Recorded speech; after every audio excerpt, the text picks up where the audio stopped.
Hello, everybody. Dr. Rick Wallace dropping in on you. Hope everybody is having an unbelievable start to your week so far. I know that it has been quite eventful on my end, still pushing forward, still pushing towards the extreme goals that I have set for myself for this year and giving it everything that I have. And I challenge you to do the same thing.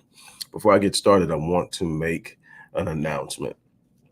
If you look in the description box, you will find that I have extended an offer that was initially for past clients and members of the Epic Realm community to the general public. It is an offer for my bronze coaching and consulting package, which is normally $2,540. It's now for today only. For anybody who watches this video, $1,000. So that's more than 50% off, and I'm only doing it for today. I don't know what I'll do tomorrow, but this is what I'm doing today. I want to have the opportunity to work with as many people as possible. So again, a package that's normally $2,540 is now available for $1,000. It was initially extended only to past clients and members of the Epic Realm community of high achievers. But now I'm extending it to the general public. If you want to work with me and you're serious about it, this is a 12-week session that's packed with unbelievable principles, guidelines, strategies, plans, and highly specified moves to get you where you want to go. Okay, I'm going to talk to you about something real simple. I love bringing inspiration in the morning. I love getting people excited. I love challenging people and waking them up emotionally. It's a part of what I am gifted to do. It is a part of how I'm built. I start my day off charged, and I want everybody to be charged because there's so much that you're going to go through over the course of any given day that you need to start your day off right. I tell you, start with gratitude, start with thanksgiving, start with a belief that this day is going to be powerful. This day is going to be remarkable. This day is going to be exceptional. This day is going to be phenomenal. Phenomenal. Now, you have to understand that phenomenal does not come without challenges. Exceptional does not come without challenges. Extraordinary does not come without without challenges. Being great does not come without challenges. This is not about the circumvention of struggles, circumvention of disappointment, circumvention of delay. This is about saying, I'm committed to something. I'm going to do something. I see it even in the dark parts of the day. I see it even in the frustrations of the day. I see it even, and I start you out the day. But let me tell you something. A lot of people think that it's motivation that you need. No, you don't need motivation. What you need is self-discipline. The thing is, the things that you don't want to do, that you don't feel like doing, that you think you need motivation to do, if you actually use self-discipline and you make yourself do the things that you know you need to do to have the things that you want, the more you do it and the more you get the results, the more motivated you will become to do it. Your motive should be your children. Your motive should be your family. Your motive should be your spouse. Your motive should be being the best you can be. Your motive should be living out the fullness of your purpose for your creator. You shouldn't need to be motivated. You should be centered and focused and understanding that, hey, there are some things that I have to carry out. There are some things that I'm going to have to do. There are going to be some things that I simply don't like that I'm going to have to follow through on. It's not about this thing isn't about ease. It's not about finding a smooth transition into greatness. Greatness doesn't come through smooth transition. So let me tell you something. There are some things that you simply are going to have to stop doing, some things you're simply going to have to start doing, and you're not going to be able to get somebody to motivate you to do it. You're going to need self-discipline. You're going to need to be able to sit down and apply yourself. You're not going to need to be able to sit down and say, hey, it has to be done. I'm going to do it. Don't feel like it. Don't want to. If I could only tell you how many times I didn't feel like it. Well, I can tell you how many times I just didn't. Man, you're talking to a person who came home from the hospital after having 5 heart attacks over the course of the week. I came home from the hospital that day, roughly in the late afternoon, sit down and rested with my wife. The next day, I was up and I was in the office and I was working. The doctor said that as long as I didn't overexert myself, I was going to be fine. Well, I'm not going to sit around and say, well, man, I got a good reason not to be in there. I got a good reason to ask somebody else to look out for me for a while. I got a good reason to sit back and coast for a minute. No, life is not guaranteed. That's what those heart attacks showed me. It didn't tell me take it easy. It says get healthy. Spend a little bit more time that you're spending in the office in the weight room, spend a little bit more time on your bike, spend a little bit more time at the track, but you're going to have to balance it. But you need to be on your work, because when those 86,400 seconds are gone, they're gone forever. You don't get them back. So you go hard in the paint. You give it what you got. You don't put yourself at risk in the sense of your health, but you got to understand that sitting around and wallowing around doesn't change anything. So most of my work is here. So I got to the desk. Immediately I'm home from the hospital. The next day I'm at it. That's not the first time it happened. I remember I had a seizure for the first time in my life back in 2016. The seizure was so severe that it literally pulled both arms out of the socket. Nobody else there within reach of me. A bunch of people saw it because it happened in a Starbucks. I was working. I was using Starbucks as a satellite office that day, and I felt some weird things happening, and I was trying to get them. I said, next thing I do, I wake up being rolled into an emergency room. I had bit through my tongue, so I'm bleeding through my mouth. My shoulders are on fire. I don't know why. And I'm like, man, did somebody blow up Starbucks or something? Because I didn't know what happened. I'm incoherent, but I'm coming to, and I'm trying to find. I'm like, why am I in so much pain? Well, I had tore both of my shoulders completely out of the socket just from the intensity of the seizure. And they say that happens with people who have muscular builds, who have worked out a lot. The strength of the muscles when they seize up will literally tear the joints open. And so I had to sit there and put that back. If you ever had shoulder dislocation, the worst part of it is putting it back in. Trust me. Okay, so we get through that. Then I realized that during the process, I literally stood up during the seizure and fell into something, and I had broke the top part, the little round part of my humerus that goes into the joint. It was literally broke off in half.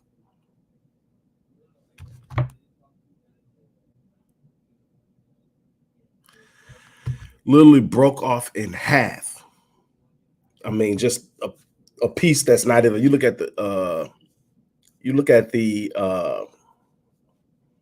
X-ray, and it's a piece of my bone that's just detached. Well, I got home from after being in ICU, and they're trying to figure out what's going on. And that was a time where my blood pressure was immensely elevated. Let me tell you how elevated my blood pressure was. My blood pressure when they got me into the hospital was 253 over 189. They're trying to figure out why I'm not dead, why I haven't had a massive stroke. All they can tell is that by the way things look, that it had been going on for so long that my body somehow adapted to the high pressure. And so I still, on medication, was never able to get it down to where the average person's is. But they were telling me, hey, that's normal. I didn't experience, when all that happened, I didn't experience any kidney failure. Anybody that knows about hypertension understands that's a big issue with hypertension is kidney failure, loss of kidney function. At the time, no other neurological damage, everything. They did MRIs, they did all kind of CAT scans, they did everything, and they couldn't figure it out. They still don't know, but it was that high. But what happened is when they finally released me, I get home. I can't even dress myself. I can't bathe myself. It was so frustrating. The damage of the arm with the broken bone had nerve damage. So I couldn't use these 3 fingers. I type for a living. I write books. I write articles. I write summations. I do research. I create programs for my clients, and I couldn't type. But guess where I was the next day? Sitting at my desk, trying to figure out how I'm going to get it done. You need to have discipline. I've overcome it. I've gotten better. I'm getting healthy. I'm telling you that the struggle either breaks you or it builds character. The struggle either breaks you or builds character. But the first thing you have to do is you have to stop playing it safe. There are a bunch of you that haven't gone after the dream because you're afraid you're going to fail. You're afraid what other people are going to say. You're afraid you're going to be hurt. Some of you haven't gone after love because you're afraid if you allow yourself to feel that height, if it doesn't work out, the pain would be too devastating. So you protect yourself by just coasting through, never really connecting with anybody, never really going after anything, never really doing anything big. You're going to have to stop playing it safe. You weren't built to play it safe. You weren't built to just coast. You have to stop playing it safe. You're going to have to stop following the crowd. The crowd isn't going in the same direction. People tend to go by default, and the default is average. The default is mediocrity. Stop hanging around people who are addicted to mediocrity.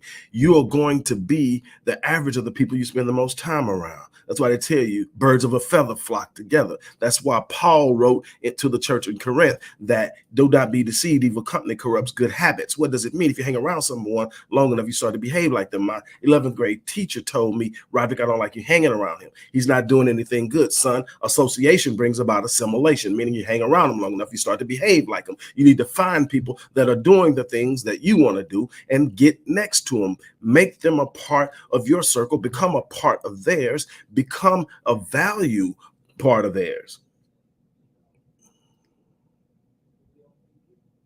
I'm trying to get you to understand some things. I'm trying to walk some things down for you. I'm trying to show you some things. I'm trying to get you to understand that I didn't come back from the most devastating thing that happened to me in business, having totally been shaken and knocked flat on my back, by sitting around playing it safe, by sitting around being around people who could not see what I saw, who could not imagine what I imagined, who could not fathom that I could go from where I'm at then to where I'm at now, and I'm not anywhere close to finishing. I'm telling you, I'm taking the challenge right now to be greater. It's not easy rebuilding. It's not easy going back. It's not easy taking a punch like that and getting up and saying, damn, I got to start over. But you can either sit there and whine and complain about it, or you can get up and you can square your shoulders and you can hold your head up and you can go for it. And then you're going to take some bumps and bruises along the way. It's not that you get up and say, you know what? I took the best shot that life has, and now everything is smooth sailing. No, you keep taking shots. But you learn how to brace yourself, because every shot I take and I take it and I stand or I get back up, I'm moving forward. I'm taking everything that life has and I'm moving forward. And then when I look back, I'm like, I'm better than I was last year. I'm better than I was the year before. I'm not where I want to be, but I'm not where I used to be. You got to understand. That's something my grandfather used to say. People used to ask my grandfather. He didn't say I'm good. He said, I'm not the man I should be, but I thank God I'm not the man I used to be. That's when I wake up every day. I don't want to be the man I was yesterday. I want to have intentionally invested in my growth. I want to have intentionally given myself something to expand myself. I want to have taken some things on. That's what I'm challenging you to do.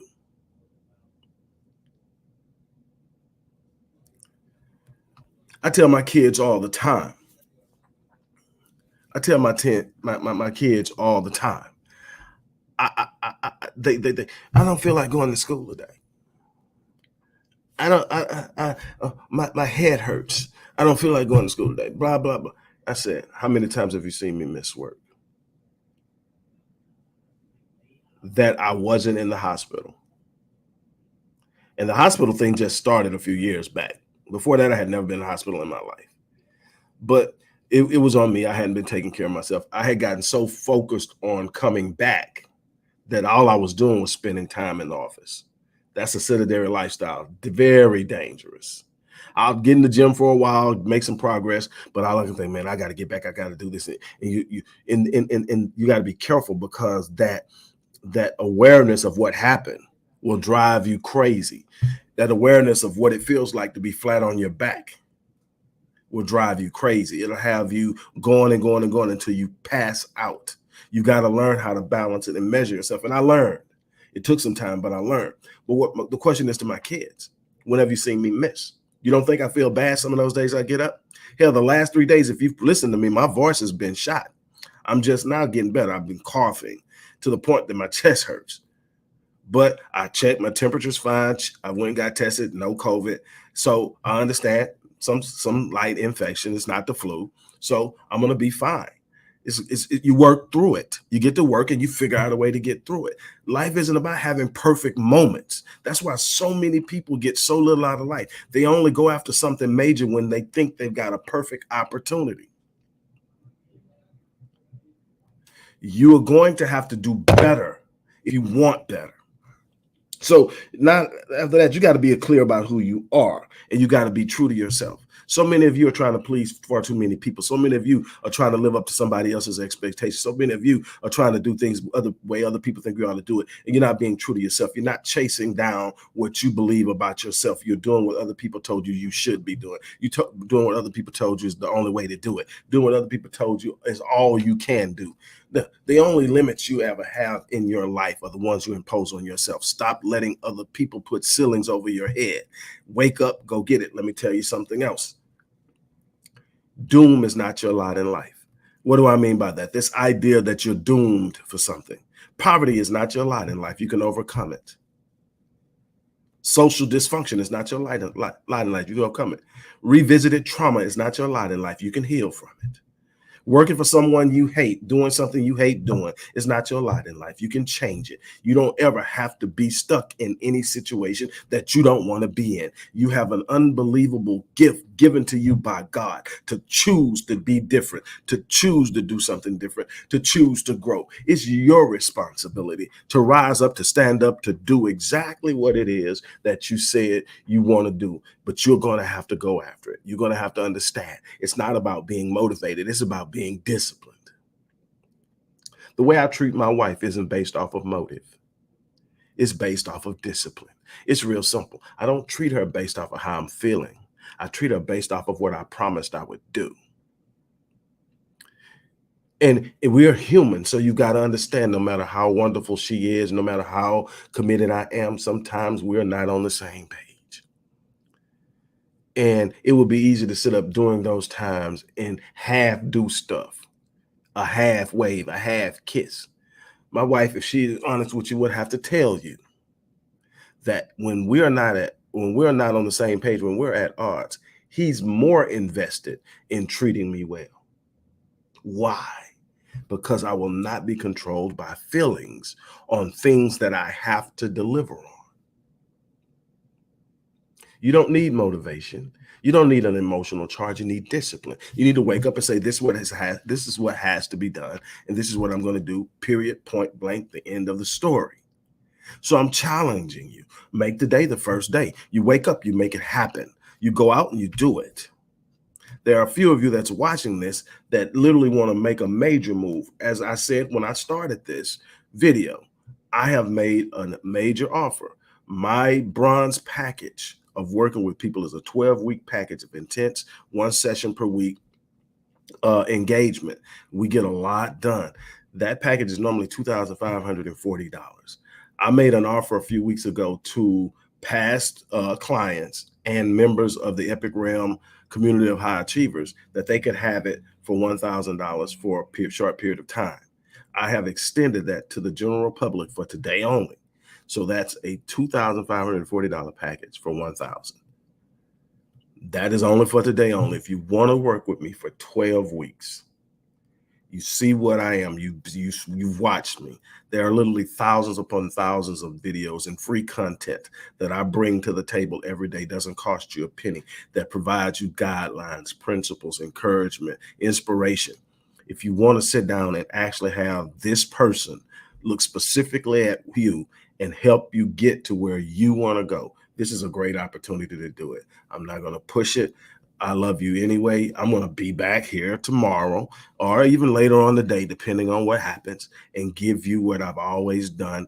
And it doesn't cost you a dime. Keep coming back, being blessed. But if you want to expedite your growth and your movement, here's a great opportunity to do it.